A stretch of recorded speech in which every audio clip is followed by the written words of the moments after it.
Mungkin silakan Bu Yani atau Supervisor Bapak Ibu, apakah water tank ini dibangun ada IMB-nya?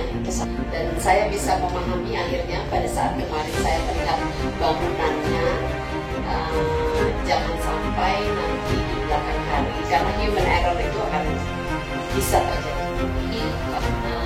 Yang dibangun dengan safety nantinya ada di farm atau di farm tuh di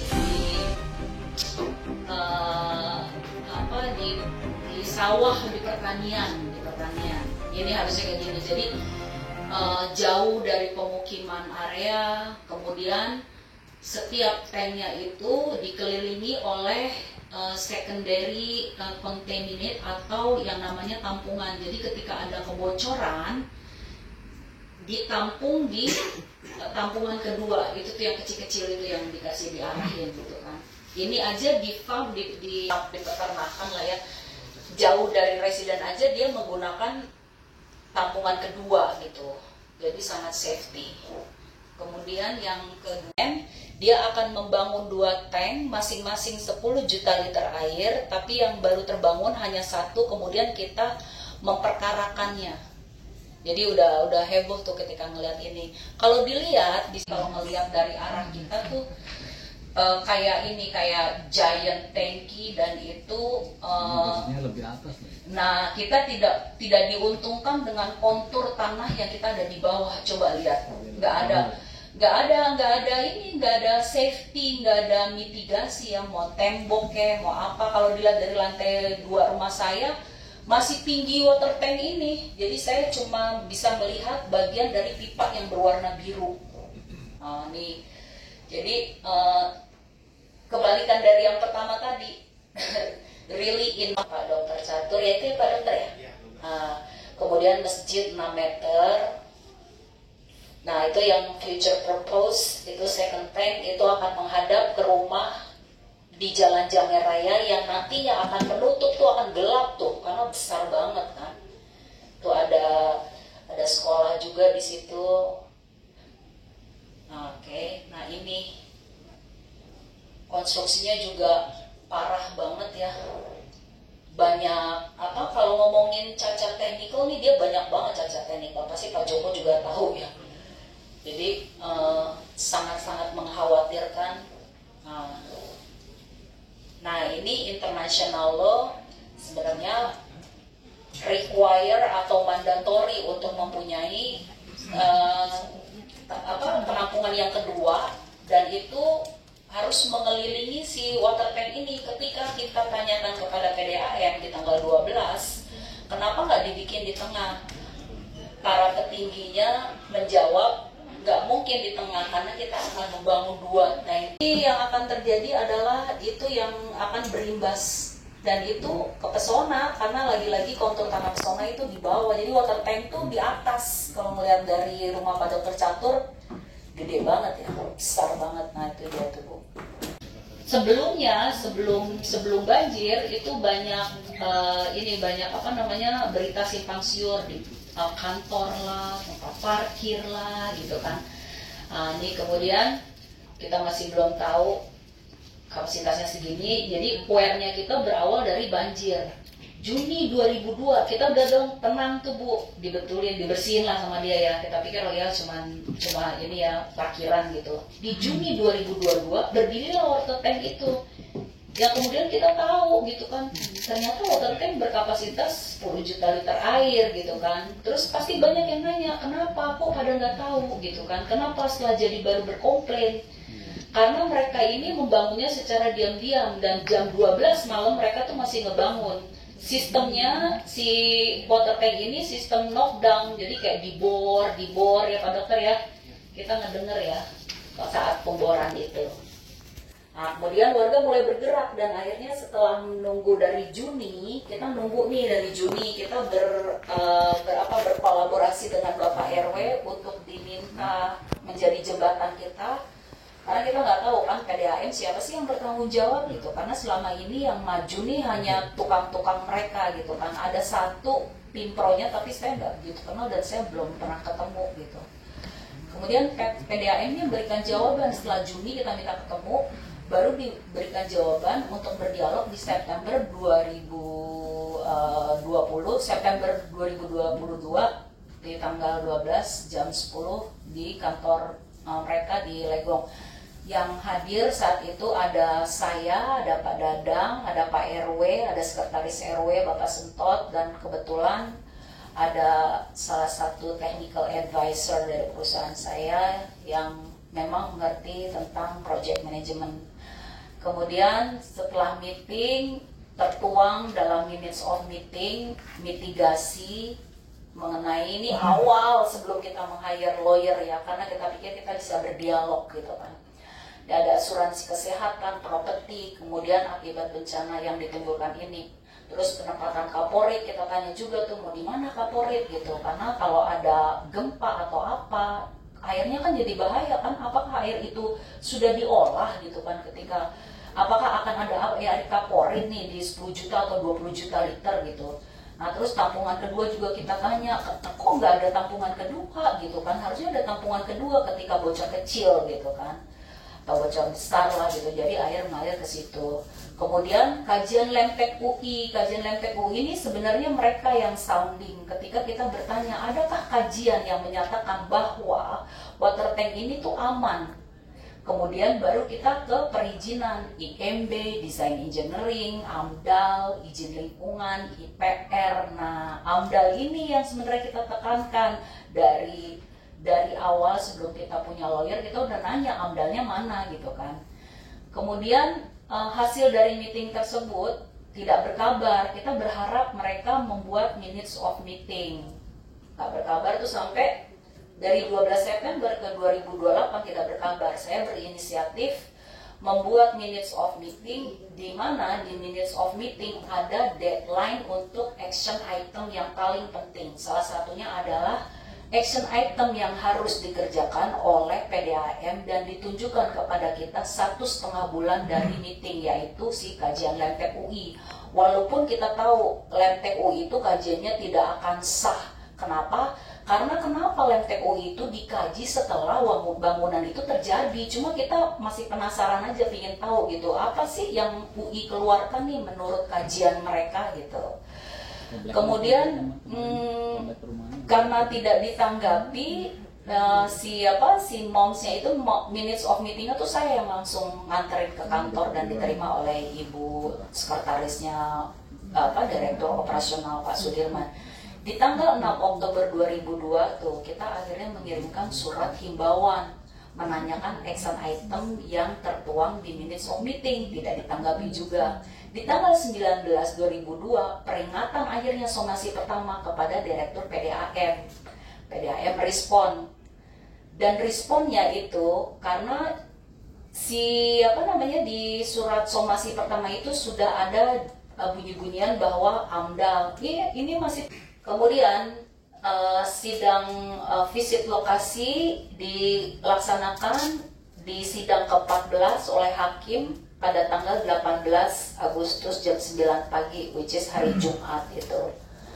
Jadi hakim mengunjungi water tank dan melihat pembuktian ya, karena kita di sidang ke-10 itu ada membawa 2 saksi yang menyatakan, yang mewakili warga berkeberatan ada water tank di situ karena bahaya gitu. Jadi kemudian faktanya Pemkot tidak memiliki AMDAL dan Design Engineering, hanya bermodal SPPL dan IMB saja. Sidang ke-15 akan menghadirkan saksi ahli dari pihak Pemkot, itu besok tanggal 22 jam 10 di Bandung. Tuntutan warga membatalkan dan tidak sahnya IMB, kemudian mewajibkan tergugat mencabut izin dan menghukum tergugat untuk membiayai yang timbul dalam perkara ini. Atau apabila majelis berpendapat lain, mohon putusannya seadil-adilnya. Gitu, Winter. Saya ketemu Pak Catur dan Ibu. Saya sudah lihat di lokasi, Bu. Tentunya ini menyangkut keselamatan warga. Itu yang tentu menjadi prioritas utama. Saya menyerap aspirasi ini Yang pertama tentunya kita maksimalkan apa yang sudah dilakukan oleh warga untuk gugatan. Tentu baik PDAM ataupun Pemkot Depok, karena kalau saya lihat ini kan proyek besar yang tentu alokasi anggarannya sudah juga masuk di dalam APBD kota, sehingga sudah juga tentu diketahui oleh teman-teman di Dewan Kota, karena ini APBD kota pastinya, dan ini juga bukan PL, sehingga tentu melalui proses tender dan sebagainya. Jadi satu hal bahwa mereka harus menunda operasional. Kedua, artinya sesuai rencana sampai dengan ingkrah. Nah ini kan prosesnya tentu masih panjang. Dan saya juga dengar dari Pak Catur kemarin bahwa yang menjadi materi gugatan adalah perizinan. Ini sudah tepat menurut saya, pastinya juga lawyer karena Ibu Lina terdampak sudah melalui kajian. Jadi yang utama adalah IMB. Saya cuma mau bertanya aja Bapak Ibu, apakah water tank ini dibangun ada IMB-nya? Itu satu. Yang kedua, kalau bicara proyek, tentunya kan harus satu adalah sosialisasi kepada warga di sekitar. Dan betul bahwa lokasi perumahan itu lebih rendah. Karena kemarin saya masuk bukan dari gerbang Pesona Depok, saya masuk kemarin itu dari jalan belakang, pintu belakang rumah Pak Catur itu ya. Dan itu kan ada pagar pembatas yang kelihatan sudah lama, artinya itu pagar pembatas lingkungan, perumahan. Nah, jangankan bangun apapun, saya tentu kalau bicara water tank kan ini masih dalam dispute ya. Bangun antar perumahan aja kan dua tembok harus gitu kan. Jadi kalau ini kan Pak Catur, kita bangun rumah aja kan harus ada izin kiri kanan kiri kanan tetangga. Nah kemudian juga kita berharap bahwa jalannya peradilan itu betul-betul sesuai dengan koridor hukum. Artinya apa? Bahwa kalau memang ada tahapan perizinan yang harus mereka lalui dan ini tidak, gitu kan? Karena selama ini kan tidak transparan ini. Ini kan kesulitan, padahal harusnya itu menjadi public information, apalagi untuk warga sekitar, gitu. Jadi hal-hal itu menurut saya belum bisa nyatakan bahwa itu cacat hukum, Pak. Tapi artinya ya mereka harusnya bisa menyampaikan itu. Cacat administrasi, betul. Jadi bagian dari itu.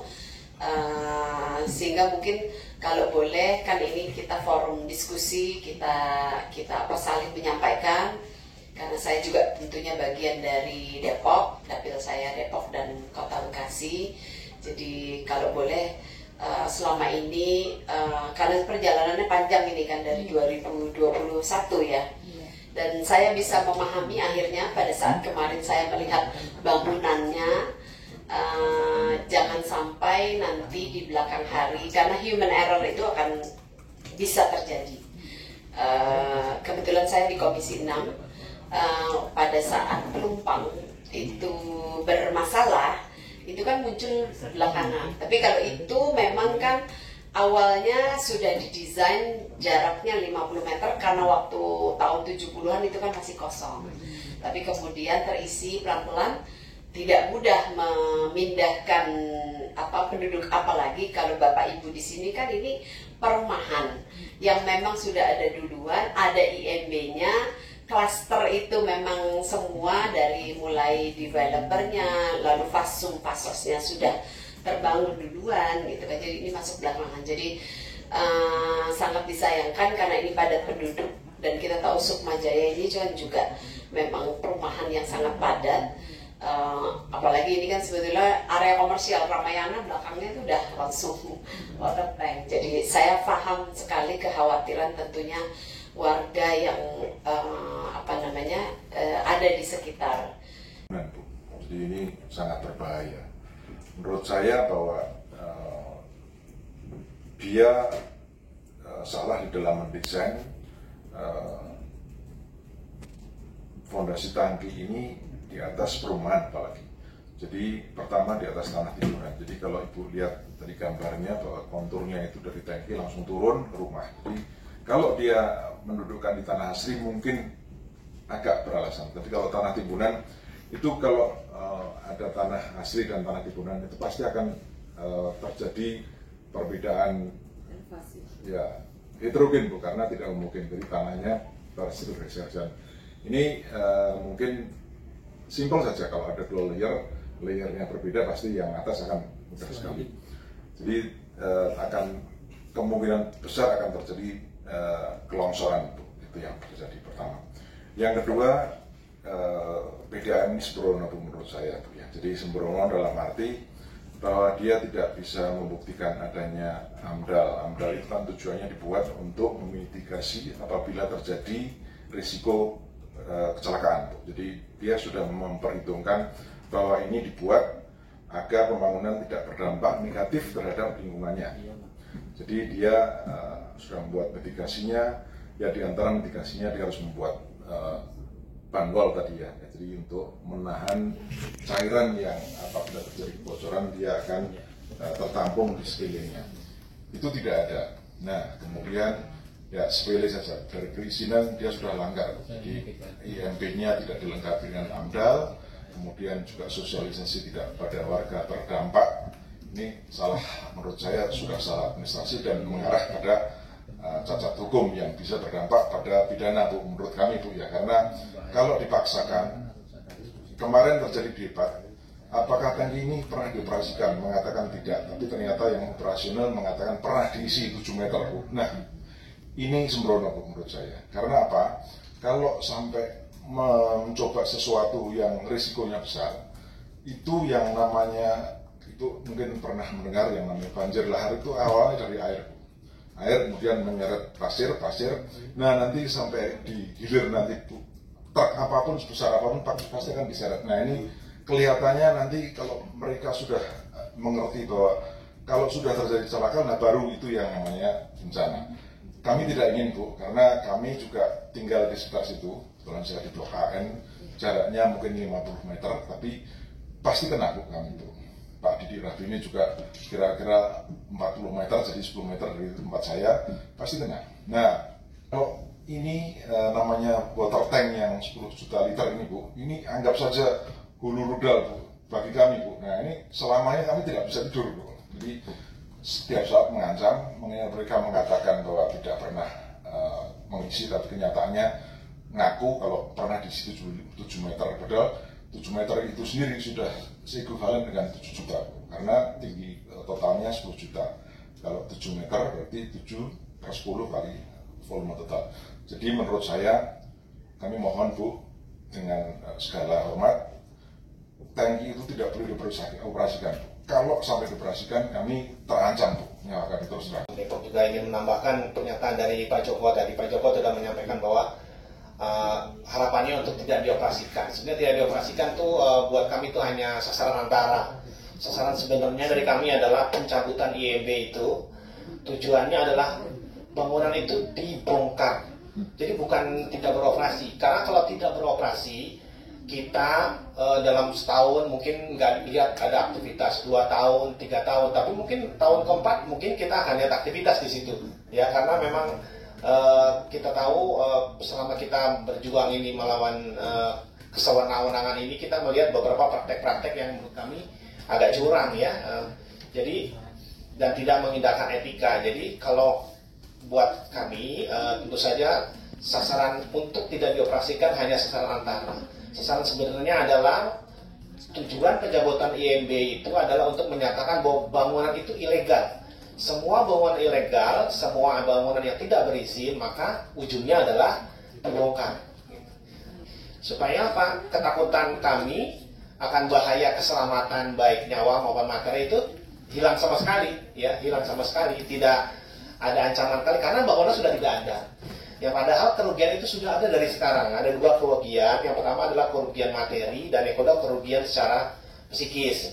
Kerugian materi adalah sudah ada beberapa warga yang memiliki properti itu sudah ada yang menolak calon menolak kontrak karena tiba-tiba dia melihat bangunan seperti itu ya. Jadi dia mendadak membatalkan kontraknya. Ada juga yang ingin menjual, tiba-tiba datang dari perbankan untuk menilai, kemudian oleh banknya dibatalkan penilaian itu karena melihat bangunan seperti itu belum terjadi, belum dioperasikan, sudah terjadi kerugian berupa material, dan ini nyata di warga kami. Belum lagi tekanan secara psikis yang dialami oleh warga, khususnya saya dan keluarga, karena setiap pagi, barangkali Bu Yutan bisa lihat ya, setiap pagi saya keluar rumah itu ada di depan saya. Itu di depan saya bersyukur, alhamdulillah nggak roboh tadi malam gitu ya.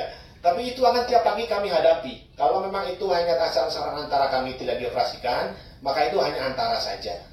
Saya biarpun background saya hukum ekonomi, Mbak, tapi saya bidangnya building. Jadi kawasan industri saya paham bahwa semua harus lalui gitu kan. AMDAL, IPAL, dan mungkin tidak ada soil test ya Pak. Nah itu bahaya terus terang. Upaya untuk menghambat untuk kepentingan lingkungan gitu kan. Jadi hanya memang secara fakta persidangan dan dokumen yang ada yang tidak pernah bisa dibuktikan adalah tidak ada sosialisasi. Karena sosialisasi itu kan ada berita acara. Yang kedua tidak ada AMDAL. Yang itu memang menjadi satu keharusan. Karena kalau AMDAL tentu dengan kajian. Kalau SPPL itu kan hanya pernyataan saja gitu kan, bahwa kegiatan ini mereka menyanggupi bahwa tidak berbahaya dan seterusnya. Tentu tidak bisa menjadi pegangan dengan 10 juta liter gitu kan. Itu satu yang besar.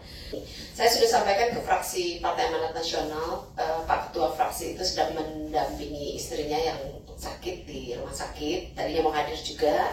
Tapi kami punya teman-teman di Komisi 3 yang membidangi mitranya adalah kepolisian, kemudian pengadilan dan sebagainya. Saya akan sampaikan permasalahan ini. Kemudian juga tetap saya akan sampaikan teman-teman fraksi PAN yang ada di DPRD Kota Depok.